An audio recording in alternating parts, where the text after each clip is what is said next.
Malalaman ninyong katotohanan, ang katotohanan ang magpapalaya sa inyo. I am not the devil.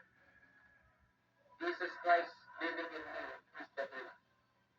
He is the same yesterday, today, and forever. Kung hindi siya magdududa sa kanyang puso, sa halip, pagkos, mananampalataya siya, ang sinasabi ng kanyang bibig ay magyayari.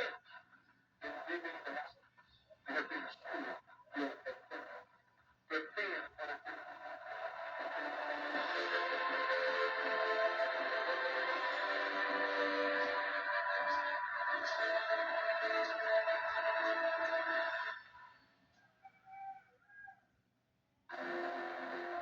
You're watching Place Incorporated on Light TV.